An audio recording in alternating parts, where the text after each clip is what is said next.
Assalamualaikum warahmatullahi wabarakatuh. Selamat pagi. Kita kembali membahas akuntansi manajemen.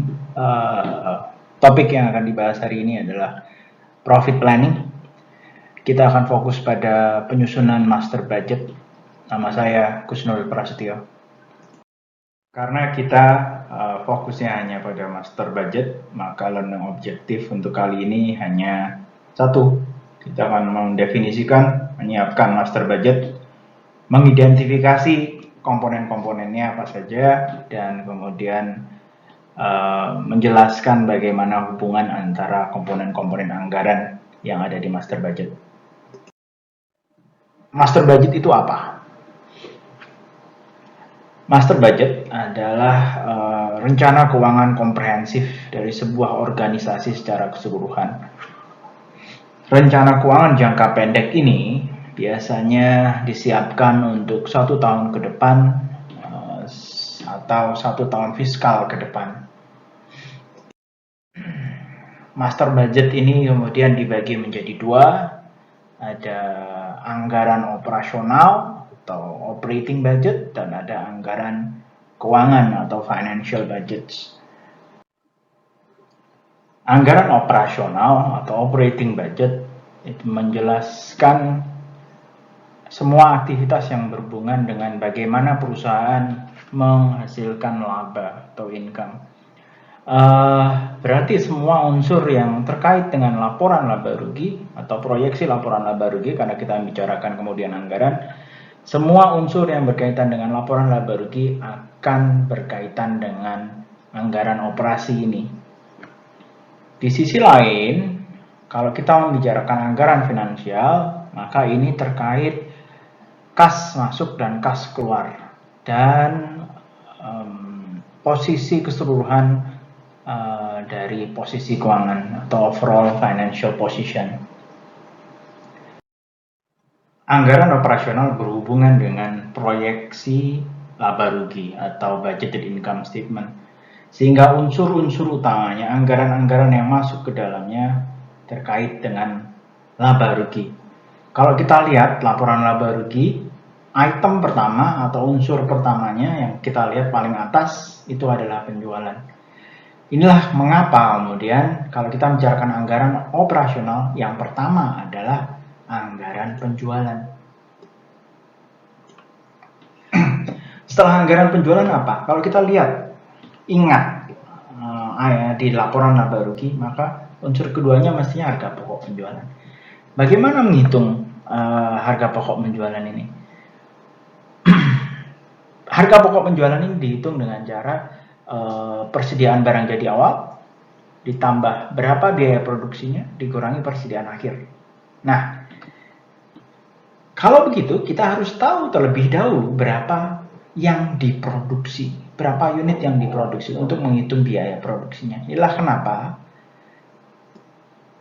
anggaran kedua yang akan kita bahas nanti adalah anggaran produksi. Nah, dari anggaran produksi ini kemudian kita pecah lagi. Kenapa? Karena biaya produksi itu ada 3 tipe, ada 3 jenis bahan baku. Ini dia. Kita akan bikin juga nanti, atau kita akan lihat proses penyusunan anggarannya, anggaran pemakaian dan pembelian bahan baku langsungnya, kemudian anggaran tenaga kerja langsungnya, dan yang terakhir tentu saja anggaran untuk overheadnya. 3 ini akan menjadi komponen utama untuk menghitung berapa biaya produksinya. Sekarang kita kemudian ingat-ingat, tadi untuk menghitung HPP kita perlu persediaan awal. Nah, kalau kita bicarakan anggaran persediaan awal itu, kita lihat saja akhir budget untuk tahun yang akan sudah berakhir. Kita sudah punya persediaan awal. Terus ditambah biaya produksi. Ini tadi biaya produksinya. Yang 3 ini. Terus kalau begitu, untuk menghitung HPP kita tinggal kurang 1 item lagi, yaitu persediaan akhir. Inilah kenapa kemudian anggaran persediaan akhir itu yang akan menjadi fokus ke-6 kita nanti. Kalau item ini semuanya ini sudah,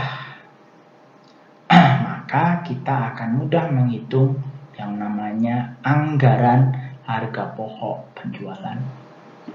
Kalau anggaran harga pokok penjualan ini sudah bisa dihitung, kita bisa melihat proyeksi laba kotor untuk tahun mendatang, dan kita tinggal mengurangkannya dengan satu item lagi, yaitu anggaran penjualan dan administrasi untuk menghitung sebenarnya laba operasi perusahaan itu berapa. Dan kita akan mudah untuk menyusun yang namanya budgeted income statement atau proyeksi laba rugi. Ini adalah contoh anggaran penjualan dari sebuah perusahaan yang bernama Texas Rex. Apa itu anggaran penjualan? Anggaran penjualan adalah anggaran yang menggambarkan jumlah unit dan jumlah rupiah atau dolar dari estimasi penjualan perusahaan selama 1 tahun mendatang. Kalau kita lihat perusahaan ini bernama Texas Rex karena dia produksinya adalah nanti kaos yang bergambar dinosaurus. Kalau kita lihat lebih jauh format anggarannya di sini, kalau kita lihat kemudian cukup sederhana. Bahkan kemudian dalam format yang paling sederhananya, anggaran penjualan ini hanya butuh hal yang saya lingkari sekarang ini. Dalam format yang paling sederhananya, yang dibutuhkan adalah angka unit penjualan selama 1 tahun ke depan dan berapa rupiah atau berapa dolar itu. Sudah cukup. Cuma rupanya Texas Rex ini ingin mendetilkan dalam quarter-quarter, dalam triwulanan berapa sih penjualannya. Kalau kita lihat kemudian Texas Rex ini penjualan selama 1 tahun 5.700 dan 5.700 ini kemudian mereka bagi ke dalam quarter-quarter. 1.000 di kuartal pertama, 1.200 kuartal kedua, 1.500 kuartal ketiga, dan 2.000 di kuartal keempat. Sederhana sepertinya. Tetapi anggaran ini adalah anggaran yang seringkali butuh waktu yang lama untuk membuatnya, bahkan mungkin jauh lebih lama dibandingkan menyusun anggaran-anggaran yang lain. Kenapa begitu? Karena begini, bahkan kemudian menentukan anggaran penjualan yang ini saja, perusahaan mungkin akan butuh waktu yang lama, yang saya tandai dengan warna hijau.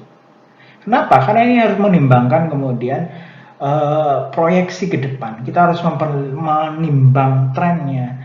Kita harus menimbang bagaimana pertumbuhan pasarnya, pertumbuhan pasar perusahaan itu sendiri. Apakah kemudian life cycle produk ini sedang growing atau stagnan atau kemudian declining, sedang penurunan. Itu semua harus dipertimbangkan. Sehingga menentukan angka yang 5.700 saja itu cukup butuh waktu. Apalagi kemudian setelah ini nanti ditetapkan 5.700, perusahaan juga harus membaginya, kalau kita lihat contoh ini, menjadi 4 triwulan. Ini juga tidak tidak semudah itu membaginya ke sini. Contoh saja, kalau kita lihat kemudian contoh ini untuk kondisi Indonesia tahun 2020 sepertinya nggak pas. Kalau kita membicarakan kemudian menjual produk berupa kaos atau baju, maka agak aneh karena begini, di Indonesia itu paling laku jualan baju itu kapan? Di Indonesia paling laku jualan baju itu pas Lebaran. Ya, bilang saja kita asumsikan corona yang saat ini melanda sedang tidak ada gitu ya. Maka ini agak aneh, kenapa kok di kuartal kedua yang ada Idul Fitrinya ini cuma 1.200? Aneh. Akan lebih baik kalau yang di kuartal kedua ini mungkin 2.000. Terus yang di kuartal ketiga baru 1.200, dan kuartal keempat karena akhir tahun sudah mau tahun baru naik lagi jadi 1.500. Mungkin pembagian ini lebih tepat. Tapi untuk contoh kita sekarang kita nggak perlu ubah ini, kita sih pakai ini saja untuk melihat kemudian bagaimana keterkaitan anggaran penjualan dengan anggaran penjualan yang lain. Kenapa anggaran ini juga butuh waktu lama? Karena anggaran ini juga menjadi basis untuk anggaran-anggaran berikutnya. Maka kemudian perusahaan harus memikirkan matang-matang anggaran penjualannya karena ini akan berdampak pada anggaran-anggaran setelah ini. Anggaran kedua setelah anggaran penjualan adalah anggaran produksi. Anggaran ini menggambarkan tentang berapa unit yang akan diproduksi oleh perusahaan selama 1 tahun ke depan. Kita kemudian coba telusuri apa hubungannya dengan anggaran penjualan yang tadi. Anggaran produksi, berapa unit yang diproduksi itu tergantung berapa yang direncanakan akan dijual oleh perusahaan. Inilah kenapa kemudian angka pertama yang akan muncul di anggaran produksi adalah angka penjualan. Ini kita kopas dari anggaran penjualan tadi. Jadi selama 1 tahun ke depan, kalau kita ingat, yang akan dijual adalah 5.700 dan dibagi menjadi quarter-quarter yang ini. Nah, ini asalnya dari anggaran penjualan. Berapa unit yang akan diproduksi? Nah, sebelum kita lihat kemudian cek ke bawah, kita coba bermain-main sedikit. Kita kemudian lihat di quarter pertama. Di sana penjualannya 1.000 unit. Kita merencanakan menjual 1.000 unit. Yang harus diproduksi berapa? Apakah 1.000 unit? Atau di atas 1.000 unit? Atau di bawah 1.000 unit? Kalau kemudian kita memproduksi 1.000 unit juga, jangan-jangan kemudian itu tidak bisa menutupi kebutuhan untuk kuarter berikutnya. Yang di sana di kuarter kedua kita butuh 1.200. Maka mestinya harus lebih tinggi dari 1.000. Tidak juga. Bayangkan kemudian kalau kita bicarakan gudang. Kalau saya ingin berencana menjual 1.000 unit, gudangnya harus isi berapa? Apakah kemudian 1.000 juga sesuai dengan penjualannya? Sangat tergantung pada 2 hal. Yang pertama adalah saya di gudang tersebut sudah punya berapa unit, dan di akhir periode saya harus punya berapa unit sebagai cadangan. Contoh saja kemudian begini. Kalau saya berencana menjual 1.000 unit, tetapi di awal saya sudah punya 300 unit, maka saya tidak perlu lagi memproduksi 1.000 penuh, saya tinggal memproduksi 700 unit saja. Kalau di akhir periode saya ingin persediaan akhir sebagai cadangan cuma 200, maka saya hanya perlu memproduksi 900. 1.000 dikurangi persediaan awalnya 300 sama dengan 700 ditambah persediaan akhir yang 200. Berarti total yang harus saya produksi 900. Jadi belum tentu. Bisa jadi yang harus diproduksi itu sama dengan 1.000. Bisa jadi kurang dari 1.000, bisa jadi lebih dari 1.000, tergantung pada persediaan awal barang jadi yang sudah ada dan berapa persediaan akhir yang ingin dicadangkan oleh perusahaan. Nah, untuk perusahaan ini ternyata dia punya kebijakan di mana di akhir periode harus ada 20% di persediaan akhir barang jadi, harus ada 20% yang dicadangkan dari penjualan untuk kuarter mendatang. Dari sini kemudian kita bisa menyimpulkan bahwa oke, kalau begitu persediaan akhir di kuarter pertama harus ada 20% dari 1.200. 20%-nya. Berarti kemudian di kuarter kedua akhirnya juga harus 20%. Di kuarter ketiga, di akhir juga harus ada 20% dari kuarter keempat sebesar 2.000. Dan inilah kemudian yang menjadi rencana persediaan akhir kita. 20% dari 1.200, maka di akhir harus ada 240 di kuarter pertama, kuarter kedua 300, kuarter ketiga 400, dan dari kuarter keempat. Kuarter keempat kok ada 200? Nah, ini tanda tanya. Mestinya dari mana ini? Mestinya kita tengok dari tahun depan lagi, 2022. Cuman kalau seperti ini nggak akan ada ujungnya dong. Sehingga untuk mempermudah, ini berasal dari, untuk memudahnya, Ini berasal dari sini. Kita ibaratkan saja tahun depan kuartal pertama itu sama dengan kuartal pertama tahun ini. 20% dari 1000 adalah 200. Nah, ini adalah angka-angka persediaan akhir. Kalau saya ingin mencadangkan persediaan akhirnya 240 di kuartal pertama, maka berapa yang harus saya produksi? Sebelum melihat persediaan awalnya, maka yang harus diproduksi adalah 1240. Lanjut, kemudian kalau begitu persediaan awalnya kuartal pertama berapa? Ini bisa kita lihat kemudian dari melihat anggaran yang sedang berjalan tahun ini. Berapa sih persediaan akhir? Karena persediaan akhir dari anggaran yang berjalan akan menjadi persediaan awal untuk anggaran tahun depan. Maka kita tengok. Tetapi untuk yang kuartal kedua, yang menjadi akhir ini, di kuartal pertama akan menjadi awal.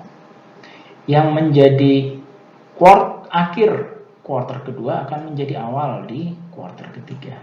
Yang menjadi akhir di kuartal ketiga akan menjadi awal di kuartal keempat. Nah, rupanya kalau kita lihat 180 ini dari anggaran yang sedang berjalan, ternyata di akhir harus ada 180, maka ini menjadi persediaan awal kita untuk tahun 2021. Sedangkan 240 ini kita kopas dari sini, yang ini dari sini, dari sini. Oke, mudah-mudahan jelas. Kita tengok lagi kemudian logikanya. Kita mungkin pakai yang kuartal kedua. Di kuartal kedua kita akan menjual 1200, di akhir saya harus mencadangkan 300, maka total yang harus diproduksi supaya aman adalah 1500. Nih, tapi tunggu dulu. 1200 sama 300, 1500, sampai tunggu dulu, ternyata di awal toh saya sudah punya persediaan juga. Pastinya kalau kita lihat persediaan akhir kuartal pertama kita mestinya punya 240. Maka yang harus saya produksi berapa? Ya 1200 tambah 300, 1500 kurangi 240. Ini adalah anggaran produksi kita untuk 2021.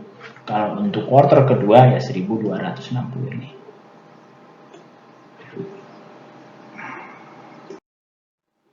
Nah, ini kemudian adalah rumus dari berapa yang harus diproduksi, dan ini nanti juga akan kita pakai terus untuk melihat kemudian berapa, tidak hanya untuk berapa yang harus diproduksi, tetapi juga untuk menghitung berapa bahan baku yang akan kita beli. Karena semuanya tergantung pada berapa yang diperlukan, ditambah persediaan akhir yang diinginkan, dan dikurangi persediaan awal yang sudah ada, baik untuk produksi maupun untuk pembelian bahan baku langsung. Oke, anggaran penjualan sudah, anggaran produksi sudah, kita masuk ke anggaran yang ketiga, schedule yang ketiga, terkait bahan baku langsung. Kita akan straight ngelihat bagaimana menyusun anggaran pembelian bahan baku langsung.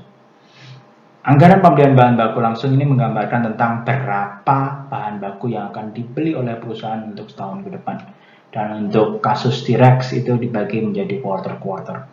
Nah, dalam anggaran pembelian bahan baku langsung itu sebenarnya juga embedded di sana, ada di sana informasi tentang berapa yang akan dipakai oleh perusahaan untuk selama 1 tahun ke depan.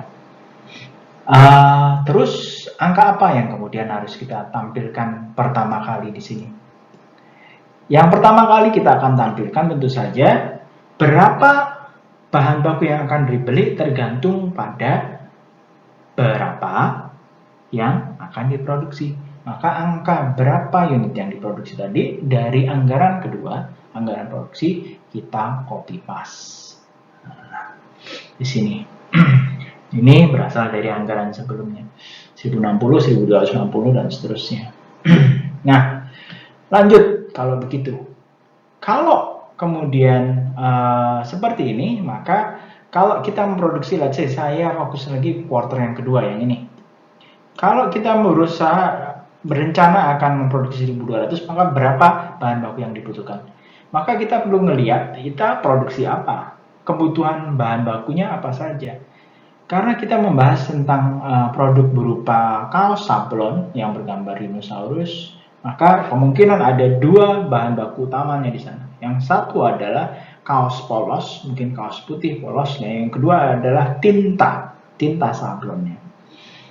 Kita harus pecah ini. Jadi kalau bahan bakunya 2, maka anggaran pembelian bahan baku langsungnya kita pecah jadi 2. Anggaran pembelian untuk kaos polos dan anggaran pembelian bahan baku berupa tinta. Kita tengok dulu untuk anggaran pembelian bahan baku berupa kaos polos.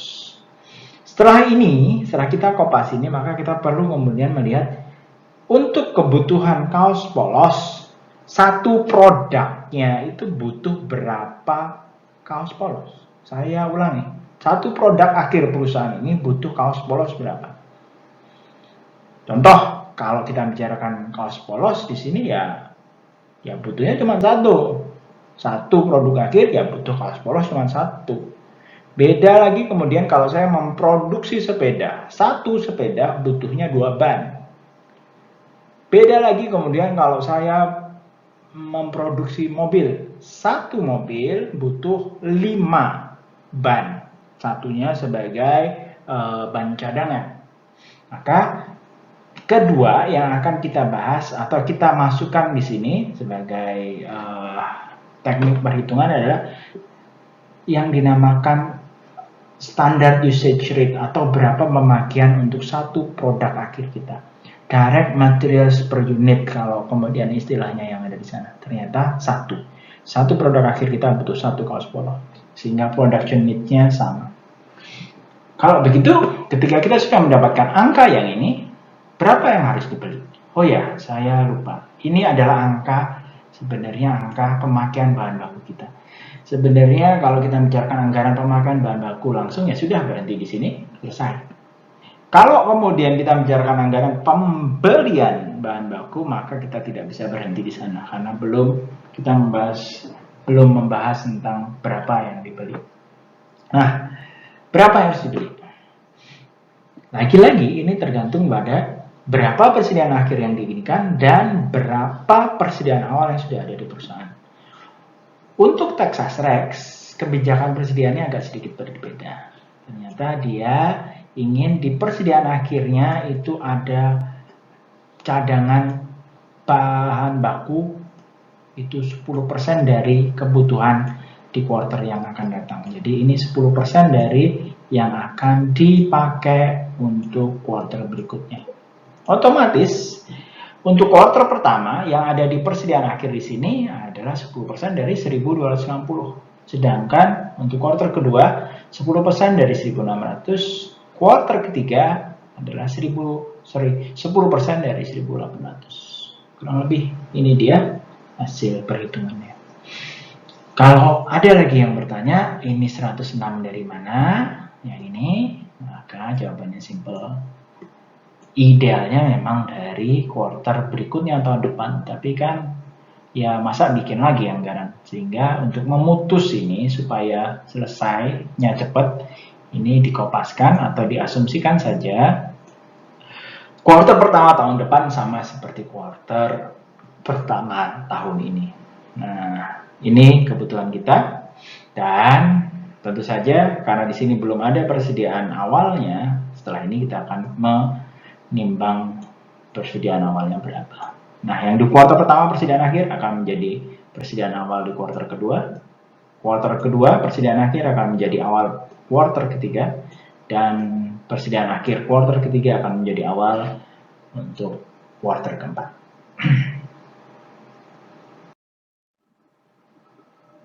Nah, ini tadi kebutuhannya, sedangkan ini kalau kita lihat ini dari perhitungan persediaan akhir yang tadi sudah kita hitung dan akan menjadi persediaan awal di kuartal berikutnya. Kalau kemudian ada yang bertanya, ini 58-nya dari mana Pak? Ini berasal dari anggaran yang sudah berjalan. Kita lihat aja anggarannya di situ, persediaan akhirnya berapa, itulah menjadi persediaan awal untuk anggaran tahun depan. Nah, ini given yang 58, kita lihat di anggarannya, oh ternyata dari 58, sudah itu given di buku seperti itu. Maka bahan baku yang dibutuhkan untuk dibeli seperti ini. Saya ulangi lagi, asalnya dari mana? Berarti dari berapa bahan baku yang diperlukan ditambah persediaan akhirnya dikurangi persediaan awal. Inilah angka berapa unit yang kita butuhkan. Tidak berhenti di situ, terutama karena kalau kita bicarakan bahan baku, ya tentu saja untuk membelinya membutuhkan uang. Maka kita kalikan dengan ini per unitnya harga belinya berapa. Ternyata untuk kaos polos butuh, atau mungkin penjualannya per pon ini, 1 ponnya $3. Nah, ini mestinya per unit, maaf, ini per unit. Ini unit ini mestinya. Slide-nya salah. Saya ganti di sini aja. Dikalikan dengan satunya berapa unit, $3, maka untuk pembelian bahan baku berupa kaos polos ini angka pembelian dalam rupiahnya. Bagaimana dengan tinta? Sama seperti tadi, yang perlu kita listkan dulu adalah berapa sih produksinya. Kalau sudah, kemudian untuk 1 unitnya butuh berapa tinta. Di sini sepertinya akan dalam satuannya pon. Nah, 1 unitnya ternyata butuh 5 pon. Maka kita akan lihat di sini, ini adalah kebutuhan tinta untuk selama 1 tahun ke depan. Dari kuartal pertama sampai kuartal terakhir dengan total sebanyak 28.600 pon tinta. Berapa yang harus dibeli? Lagi-lagi tergantung berapa persediaan akhir yang diinginkan dan persediaan awalnya. Ditambah persediaan akhir, dikurangi persediaan awal. Nah, kalau kita lihat kemudian cara seksama persediaan akhir kuartal pertama itu 10% dari yang akan dijual kuartal kedua. Ini juga begini. Berapa persediaan akhir kuartal kedua? 10% dari yang akan dijual, 10% dari yang dibutuhkan di kuartal ketiga. Berapa yang akan masuk menjadi persediaan akhir di kuartal ketiga? 10% dari total kebutuhan di kuartal keempat. Ini dia total kebutuhannya, tapi ini tentu saja kemudian kita harus mempertimbangkan berapa persediaan awalnya. Nah, persediaan awalnya kita kopas di sini, yang menjadi akhir akan menjadi awal untuk kuartal berikutnya. Sama seperti tadi sebenarnya logika. Nah, ini 630 dari kopas persediaan akhir, ini juga kopas persediaan akhir di kuartal kedua, dan untuk ini yang 900 itu kopas dari persediaan akhir bahan baku tinta di kuartal ketiga. Jadi kalau sudah, maka kita kemudian kembali lagi memakai rumus tadi, berapa yang harus dibeli, maka kita harus lihat dulu kebutuhan bahan bakunya berapa untuk pemakaian, ditambah persediaan akhir tinta yang diinginkan dikurangi dengan persediaan awal tinta di Texas Rex. Tentu saja yang tinggal 90 ini berasal dari anggaran yang sudah berjalan. Kita akan dapat berapa yang harus dibeli, ini dikalikan dengan per tintanya, per ponnya itu berapa. Karena ini angka dalam per pon, per ounce. Per ounce ini dia 0,2 per ounce-nya, tinggal dikalikan, maka untuk kebutuhan tinta sebesar ini. Tahapan akhir untuk melihat untuk penyelesaian anggaran pemakaian bahan baku langsung ini adalah menotalkan, menjumlahkan berapa dolar kebutuhan untuk kaos polos tadi, anggaran bahan baku yang pertama, dan berapa yang dibutuhkan, berapa dolar yang dibutuhkan untuk tinta yang berasal dari anggaran produksi yang kedua ini. Kita total, dan kita akan dapat totalnya seperti ini. Ini adalah angka totalnya. Anggaran keempat adalah anggaran tenaga kerja langsung. Sama seperti anggaran bahan baku langsung tadi untuk anggaran pembeliannya, anggaran tenaga kerja langsung ini kita mulai dari angka berapa yang akan diproduksi oleh perusahaan. Jadi kalau kita lihat kemudian berapa yang dibeli bahan bakunya, berapa tenaga kerja langsung yang digunakan, dan berapa overhead yang nanti juga akan digunakan, itu tergantung berapa yang akan diproduksi.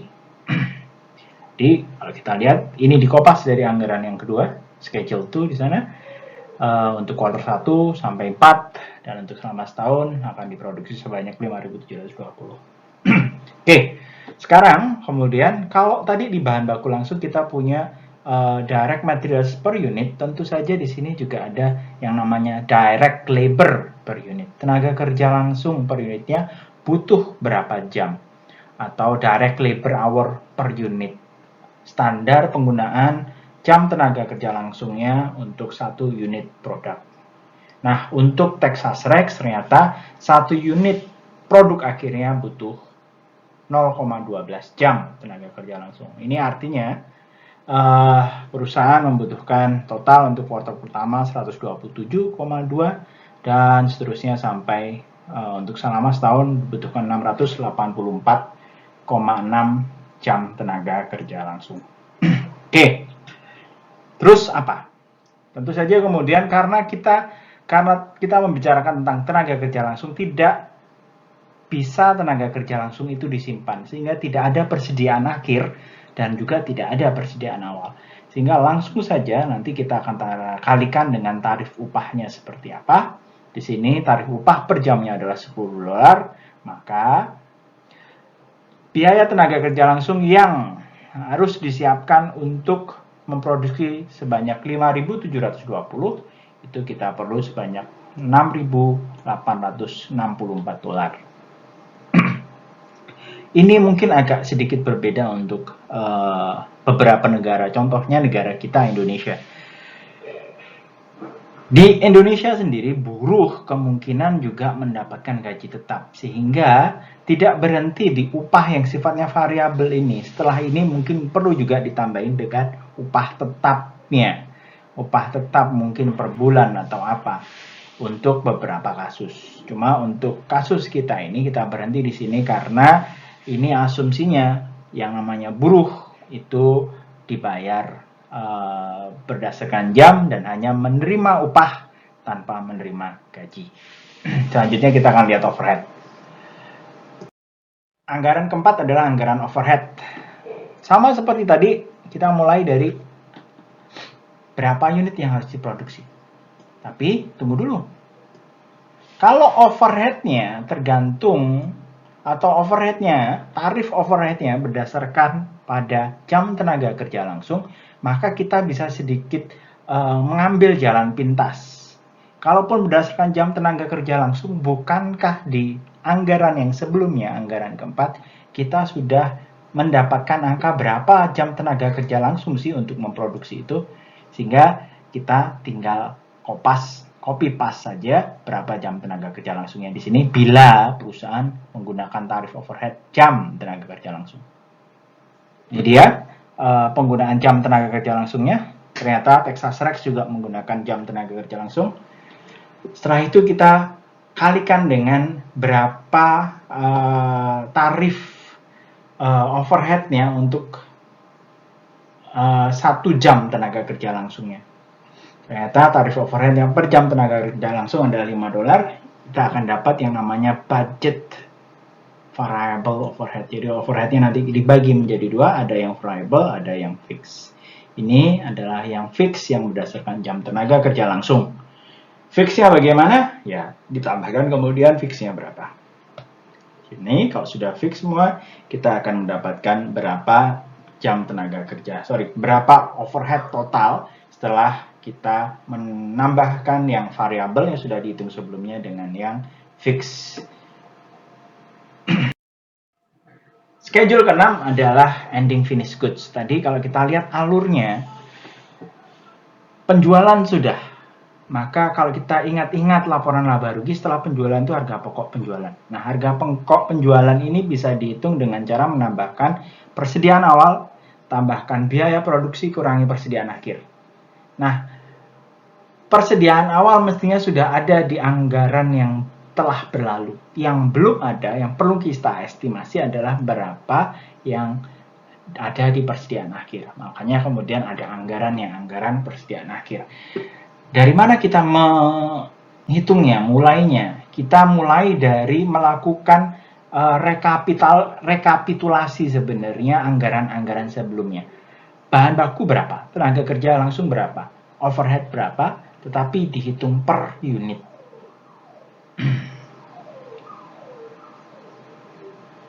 Ini adalah biaya produksi untuk per unit produk.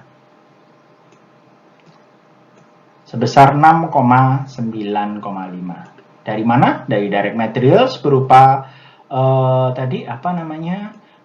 dari kaos dan yang ini tinta. Kaos dan tinta, terus tenaga kerja langsungnya yang ini per unit, overhead sudah per unit juga ada, fix dihitung ulang itu ternyata per unitnya untuk yang fix 9,59. Kita dapat biaya per unitnya, biaya produksi per unitnya 6,95. Nah, 6,95 ini kita kalikan kemudian dengan berapa unit yang ada di persediaan akhir yang direncanakan. Kalau kita lihat anggaran sebelumnya di anggaran produksi, kita bisa tengok kembali bahwa persediaan barang jadi akhir di Texas Rex ini sebanyak 200. Jadi 200 dikalikan 6,95, kita dapat angka dolar di persediaan akhir itu mestinya 1.390. Sekarang sudah ada angka persediaan awal dari anggaran yang telah berlalu. Terus yang kedua sudah kita dapatkan biaya produksi dari nanti akumulasi bahan baku langsung, tenaga kerja langsung dan overhead, dan di sini kita bisa mendapatkan persediaan akhir. Semua bahan untuk menghitung harga pokok penjualan sudah kita dapatkan. Kita lanjut ke anggaran yang ketujuh, yaitu anggaran harga pokok penjualan. Tentu saja kita mulai, mungkin bisa dari biaya produksinya berapa atau dari persediaan awalnya berapa. Silahkan. Kalau di sini kita lihat, kita mulai dari menghitung biaya produksi dulu. Bahan baku langsungnya dari anggaran bahan baku langsung, penggunaan tenaga kerja langsung dari anggaran keempat di sana, overhead dari anggaran yang kelima, kita total. Inilah biaya produksi untuk tahun mendatang. Ditambah dengan persediaan awal, kita dapat totalnya. Ini adalah persediaan yang tersedia untuk dijual, dikurangi dengan persediaan akhir, kita akan dapatkan harga pokok penjualan yang diestimasi atau budgeted cost of goods sold atau proyeksi harga pokok penjualannya. Kalau ini sudah, maka kita punya satu item lagi yang perlu dihitung untuk menghitung berapa laba operasi perusahaan, yaitu anggaran penjualan dan administrasi. Anggaran ke-8 adalah anggaran penjualan dan administrasi, seperti yang sebelumnya kita sudah omongkan. Anggaran ini agak sedikit berbeda dengan yang sebelum-sebelumnya karena sesuai judulnya ini adalah anggaran penjualan. Kalau begitu maka angka yang pertama itu kita perlu copy paste angka berapa unit yang harus dijual perusahaan selama setahun dan yang kemudian dibagi menjadi 4 quarter. Ini adalah angka penjualannya. Kalau sudah, baru kemudian bagaimana? Nah, tentu saja kemudian sama seperti overhead tadi, anggaran penjualan ini ada yang sifatnya variabel dan ada yang sifatnya fix. Kita mulai dari yang variabel. Per unitnya, biaya variabel penjualan dan administratif berapa? Kalikan. Kita dapat yang variabel. Biaya penjualan dan administrasi yang variabel ditambah dengan sifatnya fix. Di sini fixnya cukup banyak variasinya, tapi ini sifatnya fix. Kalau sudah, kita akan mendapatkan total biaya penjualan administrasi yang sifatnya fix, ditambahkan dengan yang variabel, kita akan mendapatkan biaya penjualan dan administratif untuk 1 tahun ke depan yang diestimasi atau dianggarkan berapa. Nah, berikutnya kita akan loncat ke proyeksi laba rugi. Anggaran ke-9 adalah proyeksi laba rugi.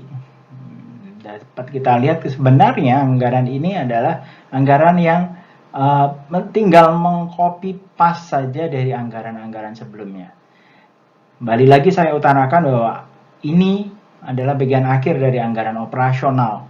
Anggaran operasional yang berhubungan dengan proyeksi laba rugi atau budgeted income statement. Sehingga ya isinya yang sudah kita bahas tadi. Mulai dari schedule yang pertama, anggaran yang pertama penjualan, anggaran yang ketujuh yang baru saja itu anggaran harga pokok penjualan kurangi dengan administratif, sedangkan schedule ke-10 nanti akan memberikan kita informasi tentang berapa sih bunganya, biaya bunganya, dan berapa sih pajaknya. Anggaran 10 adalah anggaran kas. Kita lihat. Nah, anggaran kas ini sebenarnya masuk ke anggaran finansial, anggaran keuangan. Nah, anggaran keuangan ini terdiri dari cash budget, anggaran kas, terus anggaran posisi keuangan atau neraca, dan anggaran terkait pengeluaran modal atau capital expenditure. Untuk video ini kita hanya akan membahas tentang anggaran kas karena yang berhubungan dengan anggaran operasional saja itu anggaran kas. Anggaran kas atau cash budget. Kita lihat strukturnya terlebih dahulu. Kita perlihatkan. Cuman kalau kita sekilas lihat, anggaran ini memberikan kita informasi di awal kasnya ada berapa, dan di akhir nanti, di akhir tahun depan tentu saja, kasnya berapa. Bagaimana kita mendapatkan kemudian hasil berapa kasnya nanti? Tentu saja kas di awal atau di akhir tahun yang telah berlalu ini ditambahkan dengan berapa estimasi penerimaannya. Nih. Setelah itu kita akan mendapatkan yang namanya estimasi kas yang tersedia untuk digunakan berapa. Ini nanti kemudian akan diversuskan dengan pengeluaran kas dan diversuskan dengan yang namanya perusahaan itu harus punya saldo minimum kas, sehingga dikurangi lagi dengan minimum cash balance. Kita kalau kemudian sudah menotalkan penerimaan kas yang ada di sini dengan pengeluaran kas total yang ada di sini, maka kita bisa akan mendapatkan angka yang namanya apakah kas ini surplus, yang ini surplus atau kurang. Kalau surplus maka nggak ada masalah, ya sudah berjalan seperti apa adanya. Tapi kalau kurang, kalau kemudian kas yang didapat dari penerimaan itu tidak bisa mencukupi pengeluaran kas ataupun saldo minimum kas, maka perusahaan harus melakukan langkah yang ada di sini. Perusahaan harus meminjam, biasanya dari bank, pinjaman jangka pendek. Kalaupun kemudian perusahaan itu meminjam, bulan-bulan berikutnya dia harus melakukan cicilan pinjaman. Ini juga kemudian dimasukkan ke sini kalau di yang lalu ada pinjaman-pinjaman yang masih perlu dicicil. Sampai ke angka ini, sebenarnya angka ini tidak menunjukkan angka kas yang benar-benar ada di dalam saldo. Kenapa? Karena di sini ada yang namanya cash balance. Tadi cash balance-nya kan dikurangkan. Nah, tapi di sini ditambahkan lagi. Kenapa? Untuk menunjukkan sebenarnya kas yang nanti diperlihatkan di saldo itu berapa. Karena minimum cash balance itu hanya menjadi saldo kita supaya aman. Sehingga nanti ditambahkan kembali. Setelah itu ditambahkan kembali, saya agak sedikit salah menandai. Ini mestinya yang ini. Saldo minimum itu ditambahkan kembali. Setelah itu kita akan mendapatkan ending cash balance yang ini. Nah, sebelum kita lihat ini, kita akan fokus dulu kepada cash receive yang ada di sini. Ini perlu analisis khusus yang namanya analisis aging, umurnya. Kenapa? Karena kalau kita bicarakan penerimaan kas itu dapat dari mana sih? Dari penjualan tunai, penjualan kas, tetapi juga dari pelunasan piutang.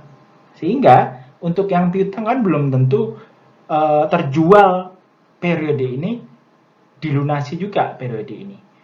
Mungkin saja kemudian 50% yang terjual bulan ini itu jadi kas. 50% itu menjadi kas di periode berikutnya. Atau berapa persen yang menurut pengalaman perusahaan. Jadi sangat tergantung kemudian masa lalu, tergantung pada pengalaman masa lalu perusahaan.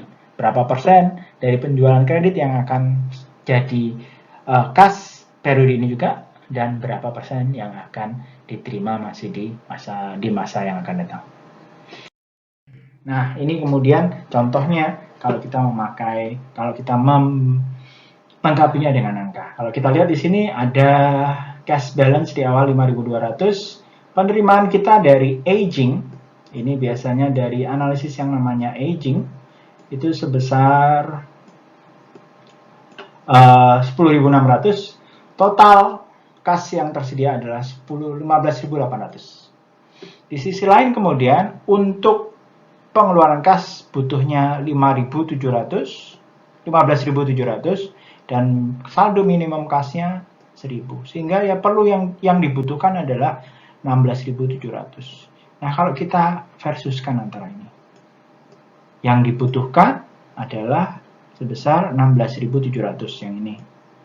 Ini butuhnya 16.700, tetapi dari penerimaan cuma 15.800. Maka ini ada defisiensi kas sebesar 977. Ini sebagai kemudian indikator bahwa untuk quarter yang pertama ini perusahaan harus melakukan pinjaman sebesar $1.000 untuk mencukupi. Apa tidak 977? Ya, bilang saja kemudian untuk membuat nominalnya jauh lebih sederhana, di $1.000.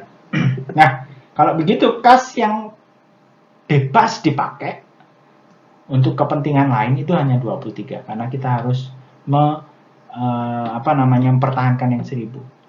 Tetapi tetap saja saldo yang dimiliki perusahaan itu tidak cuma 23, tetapi semuanya ada 1.023 yang di sini.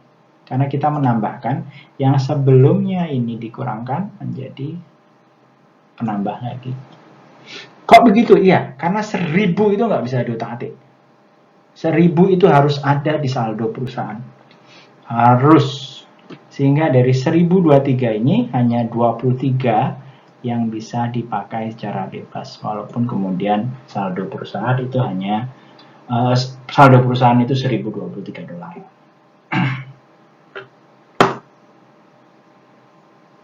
Oke. Terakhir kita akan membahas tentang aging schedule. Kita akan membahas aspek teknis terakhir mungkin terkait aging schedule untuk kas atau analisis umur untuk kas. Untuk melihat penerimaan kasnya itu berapa estimasinya. Apa aja yang dibutuhkan untuk melakukan analisis berapa sih kas yang diterima untuk tiap quarter? Yang pertama tentu saja kas itu berasal dari penjualan tunai. Itu nggak ada masalah karena sudah bentuknya kas. Yang berikutnya adalah kita perlu melakukan analisis dari penjualan kredit perusahaan yang menjadi kas itu berapa. Tentu saja ini bermasalah. Kenapa? Karena tidak selalu penjualan kredit quarter ini juga akan dilunasi pada quarter itu juga. Bisa saja kemudian dilunasinya quarter berikutnya. Saya akan perlihatkan dulu semuanya, baru kemudian kita bahas sedikit demi sedikit. Oke, kita lihat quarter pertama deh. Quarter pertama, kas yang didapatkan itu dari mana? Penjualan kas, tentu saja, tidak ada masalah di sini. Terus quarter pertama ini juga kita akan menerima pelunasan kas dari periode sebelumnya, quarter keempat 2020. Penjualan kreditnya saya perkirakan itu sebesar 13.500. 13.500 ini 90%-nya diterima di quarter ini, quarter keempat ini, tahun 2020, tetapi 10%-nya ada yang lunasinya baru quarter berikutnya. Sehingga 10% dari 13,5 adalah sebesar 1.350. Ini baru dilunasinya pada kuartal ini. Sudah full 100% sehingga kuartal-kuartal berikutnya mestinya sudah tidak ada lagi yang nunggak, tidak ada lagi yang melunasi penjualan, melunasi kreditnya kembali. Bagaimana kemudian penjualan kredit kuartal pertama 2021? Kuartal pertama 2021, kalau kita lihat sisi ini, penjualan kreditnya 2021 kuartal pertama ini sebesar 7.500 sepertinya. Sama seperti tadi, 10%-nya akan dilunasi di kuartal pertama, sedangkan sisanya 10% akan masuk di kuartal kedua, pelunasannya. Pelunasannya menjadi kas. Kuartal ketiga juga begitu. Kuartal pertama, ini kuartal keduanya. Kalau kita lihat kuartal kedua ini penjualan kreditnya sebesar 9.000. 10%-nya sebesar 90%-nya sebesar 8.100 akan dilunasi di kuartal kedua juga, tapi sisanya 10% akan dilunasi di kuartal ketiga. Kuartal ketiga nanti kalau kita lihat penjualan kreditnya sebesar berapa ini ya? 11.250 kayaknya. Dimana 90% ya yang ini dilunasi juga di kuartal ketiga, tapi 10%-nya baru akan dilunasi di kuartal setelah kuartal ketiga atau kuartal keempat.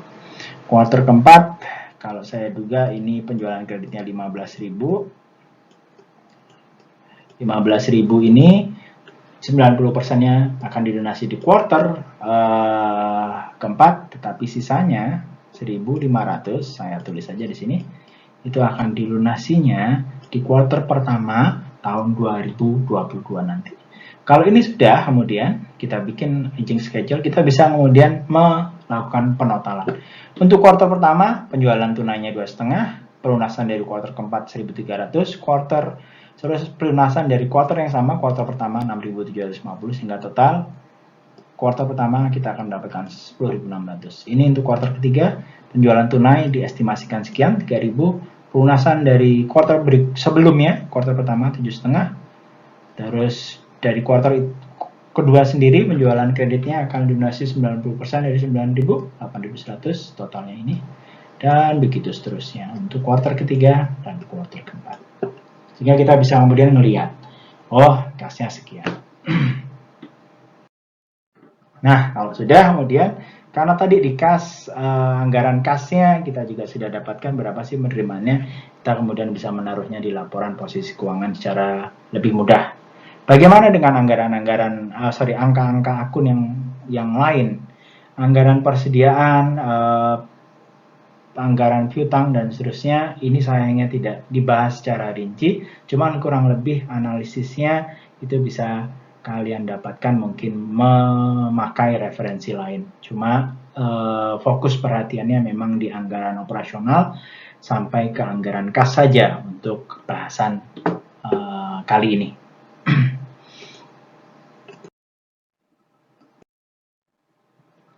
Oke, kita lihat kemudian ini bahasan terakhir. Kita lihat kemudian, kita review, kita simpulkan juga mungkin apa sih hubungannya satu anggaran dengan anggaran yang lain. Tadi kalau kita lihat anggaran penjualan itu menentukan berapa yang akan dijual, atau anggaran penjualan menentukan menentukan anggaran produksinya. Anggaran produksi ini akan menentukan nantinya anggaran bahan baku langsungnya, tenaga kerja langsungnya, dan anggaran overhead-nya. Tiga-tiganya kemudian nanti akan mempengaruhi anggaran kas. Ini hubungan antara anggaran penjualan dengan anggaran kas. Tetapi kalau kita lihat anggarannya kan tadi tidak hanya ini saja. Kita bisa lihat kemudian, kalau bahan baku langsung, tenaga kerja langsung, overhead sudah didapatkan, mestinya kita tidak susah menghitung anggaran persediaan barang jadi akhir. Kalaupun itu sudah, maka kita bisa mendapatkan anggaran harga pokok penjualan. Kalaupun kemudian ini sudah, kita bisa bikin mulai membuat sebenarnya anggaran atau proyeksi laba rugi. Cuma tentu saja untuk membuat proyeksi laba rugi kita perlu satu item lagi adalah anggaran penjualan dan registrasi. Anggaran penjualan dan registrasi, kalau kita lihat ini garisnya itu tidak dari anggaran produksi tetapi dari anggaran penjualan, karena berapa biaya penjualannya itu tergantung berapa yang akan dijual oleh perusahaan. Ini kemudian akan kita masukkan ke anggaran atau proyeksi laporan laba rugi. Oke, ini adalah hubungan antara anggaran-anggaran yang sudah kita bahas sebelumnya. Anggaran penjualan tentu saja juga kita lihat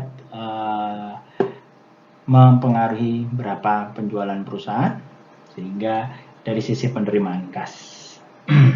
Jadi kalau kita lihat kas ini, anggaran kas ini terpengaruh oleh anggaran penjualan dan anggaran yang terkait bahan baku, tenaga kerja langsung, dan overhead. Tentu saja juga ini sebenarnya kalau boleh saya taruh tambahin aja. Nah, ini juga mempengaruhi anggaran kas. Baik, saya kira itu untuk penjelasan singkat tentang master budget atau anggaran komprehensif, sebenarnya nama lainnya. Mudah-mudahan bermanfaat. Terima kasih. Assalamualaikum warahmatullahi wabarakatuh.